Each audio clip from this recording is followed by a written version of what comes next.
그러니까 우리나라 사람들은 너무 많은 것을 똑같이 공부한다고 생각을 해요. 근데 우리나라의 표준적인 공부는 그야말로 이제 머릿속에 주입하는 거거든요.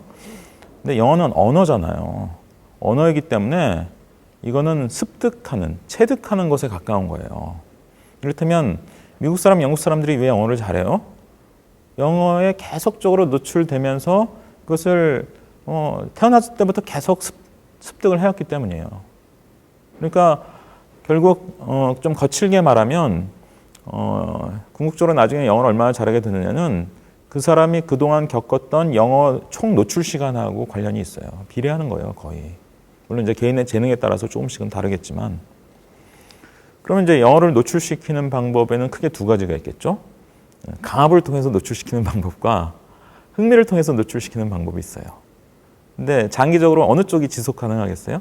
강압을 통한 노출은 오래 못 가요. 저 타워팰리스에 살면서도 영어 울렁증 겪는 애들 많이 봤어요. 근데 엄마들은 그런 거 잘 모르죠. 왜냐하면 성공한 사례만 보게 되거든요. 성공 사례만 엄마들이 자랑하죠. 뭐 학원에서 플랜카드 막 걸죠. 언론에서도 보도하죠.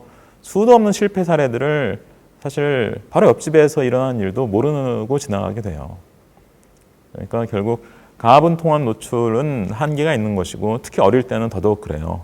그러니까 흥미를 통한 노출 시간을 이제 늘려야 되는데 흥미를 통한 노출 시간을 이제 이렇게 확보하려고 엄마들이 자발적으로 노력한 결과 나온 게 이제 엄마표 영어예요. 그래서 엄마표 영어를 들여다보면 굉장히 다양한 잡다한 활동들이 있죠. 어떻게 보면 잡다해 보여요. 근데 어쩔 수 없는 거예요. 왜?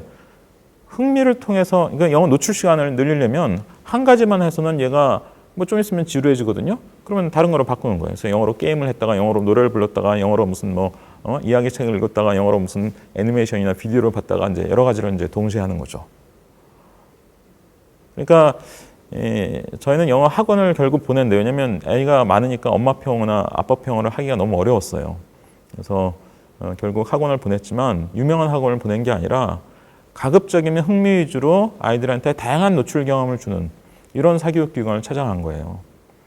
그러니까 그렇게만 할 수 있다면 그게 학원이든 학습지든 무슨 엄마표 영어든 그거는 그리 중요하진 않다라고 봐요. 그래서 영어는 공부하는 것이라기보다는 익히는 것이다, 습득하는 것이다, 언어이기 때문에. 그래서 이제 꼭 학원을 보내라는 뜻이 아니라 학원이든 뭐 어떤 방법을 통해서든 흥미를 통한 노출 시간을 늘릴 수 있는 방법이면 그런 방법을 택하시는 게 좋을 거예요.